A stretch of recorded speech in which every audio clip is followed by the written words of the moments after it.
hear it from the man himself. Please join me as I welcome Mr. V.K. Pandian, who is the chairman 5T Odisha, for a session titled P2P, Odisha's new mantra, in conversation with News18's Zaka Jacob.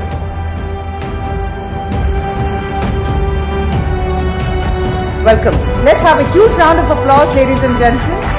Thank you. Ladies and gentlemen, there are bureaucrats and there are bureaucrats and there are politicians and there are politicians. We are extremely privileged and honored to be having Mr. V.K. Pandian. He was just telling us in the green room that this is his first live interview on any news platform. So can we have a round of applause? Thank you. Thank you. Sir, it's very difficult to get a chance to interview you because you've always been sort of behind the scenes and, operating, of course, for the Chief Minister. What made you decide to take that plunge? You're now right front and center in public life. You've decided to enter politics full-fledged. What made you make that switch? I am with the Chief Minister of Odisha for the last 12 years in his office. And before that, I used to be the collector of his district called Ganjam. I was inspired by him. The first reason I would say is that I was totally inspired by his commitment to the cause of people, commitment to public service.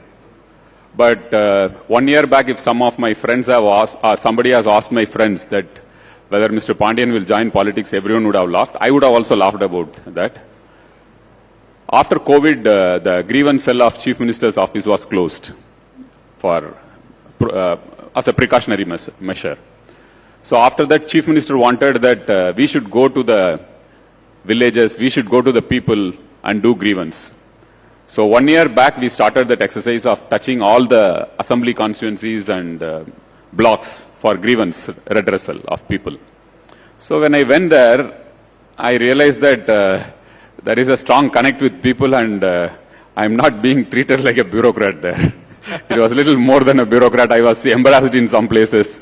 So I came and told Honorable CM, and he also saw the videos of people, how they respond to me, how they connect with me, the emotions overflowing.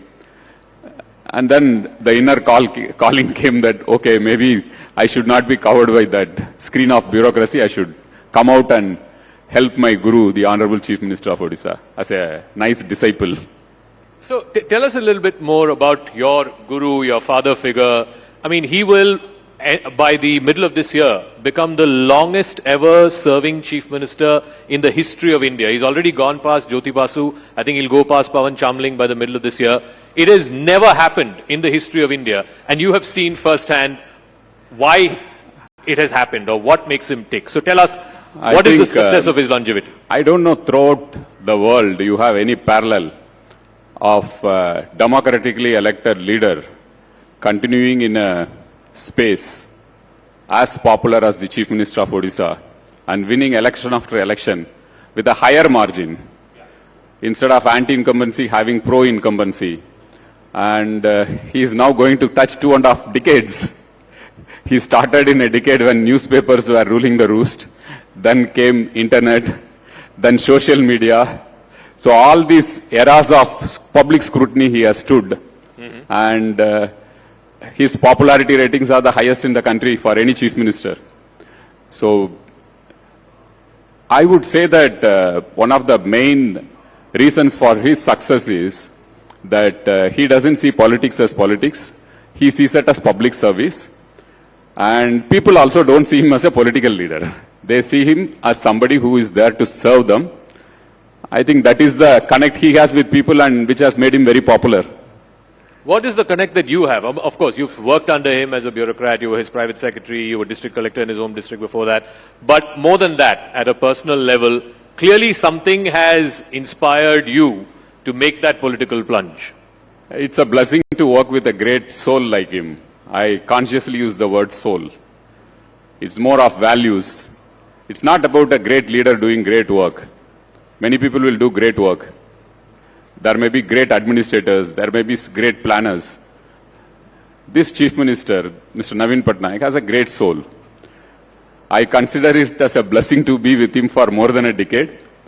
And I thought as a disciple, I should try and do something for him at this point of time to help him reach out to the people. That's my only objective right now.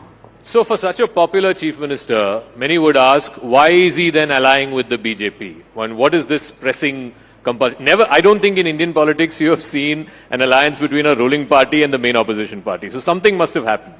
Okay. Why somebody joins an alliance?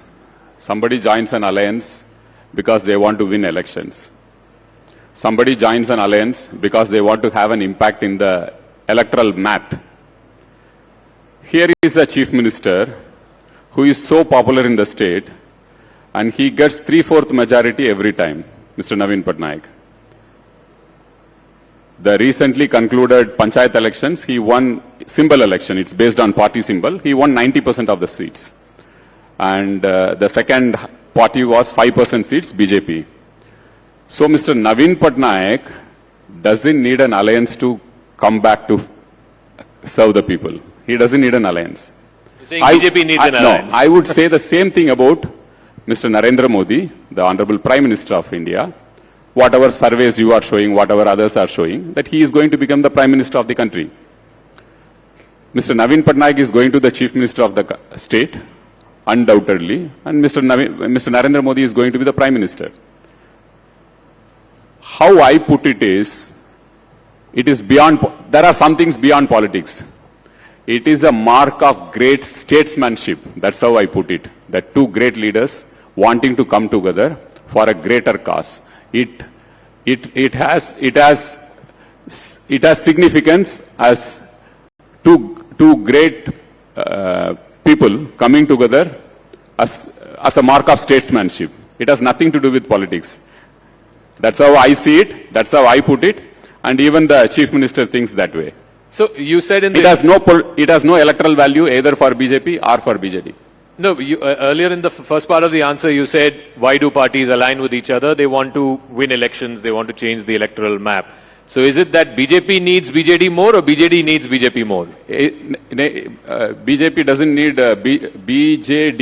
need BJP to form government in the state, and BJP may not need BJD to form government in the center. That's why I made it very clear that it is to do with two individuals who share a great friendship amongst each other, and they see some things are beyond politics, and that is where you see a rare mark of statesmanship. I consciously use the word statesmanship. It is nothing to do with politics. It's beyond politics. So where is the status of that alliance right now? Because PM came, I think, earlier this month. He praised Naveen Patnaik as a Lokpriya Neta. But we haven't heard anything ever since. I think if anything happens, we'll all get to know. No, that's why I'm asking you. No, better to ask than you. We'll all get to know if something happens. But I told the logic behind this. Whatever talk has happened also, I told the logic behind. It has nothing of electoral significance either to Odisha or to the country. It is more to do with statesmanship. Okay. Talking about statesmanship, clearly Naveen Babu is a statesman in his own right. Like I said, he has already gone past Jyoti Basu's record. And if he wins this election, which like you said is almost a certainty, he will become the longest serving chief minister in the history of India. We have called this session P2P. So depending on which way you want to see it. Poverty to prosperity, Odisha transforms. That's the way you would like to see it. We would like to see it as from Patnaik to Pandian. No. So please tell us, are you Mr. Naveen Patnaik's political successor? I don't think I should answer this. The people of Odisha will answer it. And I succeed his values. I succeed his hard work. I get inspired by his sincerity, commitment, and keeping politics away from public service and doing service to the people. That's how, these are values I have imbibed from the Chief Minister. Politics can come later on whenever, whatever people think, it's fine. But the reason people are asking this is because the BJD, like some other parties, we've seen that in the history of Indian politics, where succession has always become a bit of a dicey situation. We've seen that with ADMK, we've seen that with Shiv Sena. So in the BJD, there is no obvious political successor. Are you the obvious political successor? Let me put it this way. The Chief Minister is so popular and he is so meticulous in doing everything. He has transformed the state of Odisha from where it was and what it is now. And BJD is the vehicle which he created to transform the state. Such a futuristic thinking chief minister who holds people of Odisha in his heart will definitely have planned out something for the BJD which will be rocking as always he does. But he's not shared that with you. I think he tells always that people of Odisha will decide who will succeed him. We all follow that. In fact, when somebody asked Biju Babu when he was alive, who is going to succeed you, he also told the same thing, that people of Odisha will decide. But, finally, in democracy, one bows to the people's. So, talking about your political debut, just as you decided that you're going to get into politics, you also said that you're not going to be fighting the elections. You're not going to get into electoral politics. Why? I was very clear when I took this decision. I'm going to help the chief minister come back with 3/4 majority to serve the people again. That's my one and only objective right now. I see only that in my eyes. In politics, obviously, you'll be the subject of scrutiny by a lot of people, your political opponents, by the people of the state. When they attack you with the outsider tag, how do you respond to that? I know that last 3-4 years I have been the center point of attack of everyone in Odisha politics. Most of the opposition parties attack me. So that's part of the game. And whether I succeed or not, it's up to the people of Odisha to decide. But when they say that you're originally not from there, you're from Tamil Nadu. They have to come and see some of the meetings which I have with the people and the emotions which they pour out when they see, when they interact, or when they talk to me.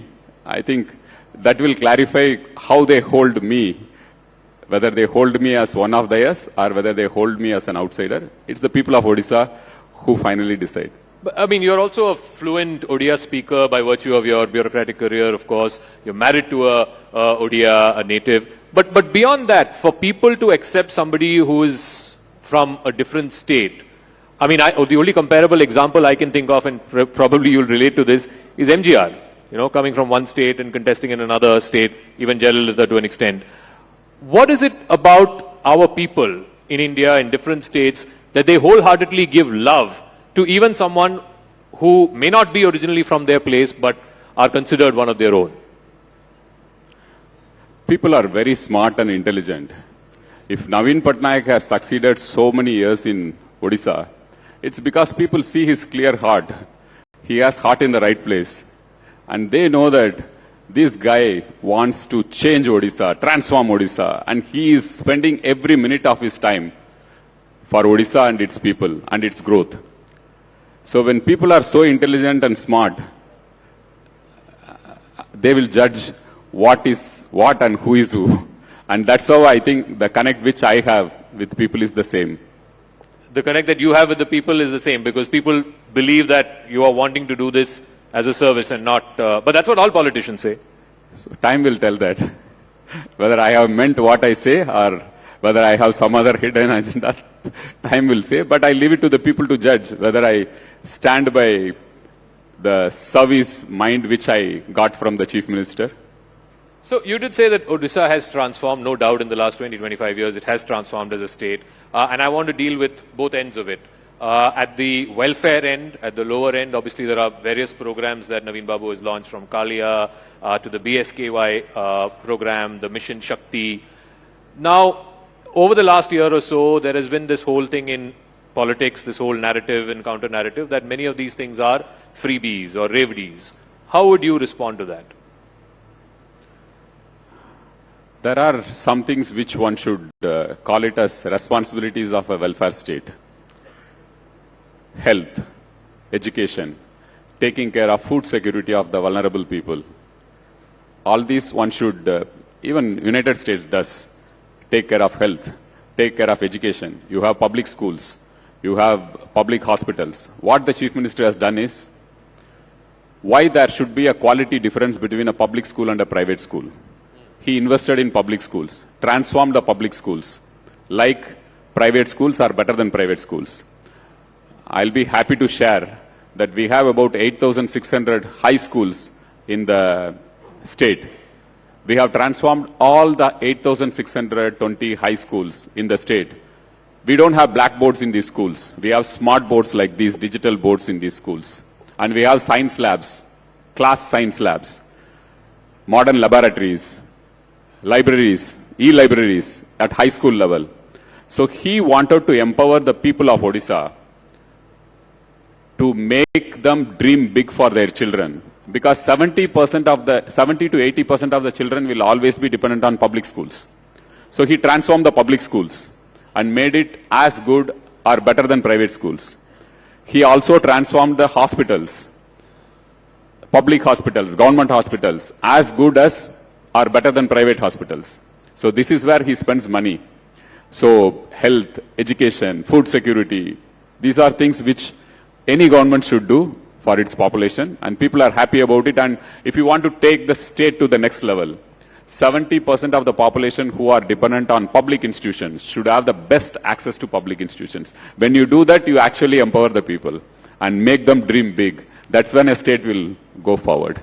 I also want to ask you about the Sri Mandir Parikrama project, which is the Temple Heritage Corridor project, the restoration of the Puri Jagannath Temple, as well as other temples. You were telling us a short while back, there are 10,000 temples that have been revived and restored in the state. How would you respond to the charge that why should a secular state be in the business of restoring or reviving temples? I think it's part of our culture. Temples temples are an integral part of your culture. It reflects your history. You draw strength from your faith you have on these temples. You get peace there. So it is but natural for a government to honor the faith of people. In a democracy, people's faith is reflected in vote. When you are voted to serve them, it's important that you honor their faith. If Muslims have faith in mosque, restore their mosque, restore their burial grounds. If Christians have faith in churches, restore their churches which are broken during cyclone. Odisha is prone for cyclone. If Hindus have faith in temples, restore their temples. If Sikhs have faith in Gurudwara, do that. And we have a huge tribal population who have faith in their tribal gods. The Chief Minister has restored almost every symbol of religious institution of the tribals as well. So it is honoring the faith of people.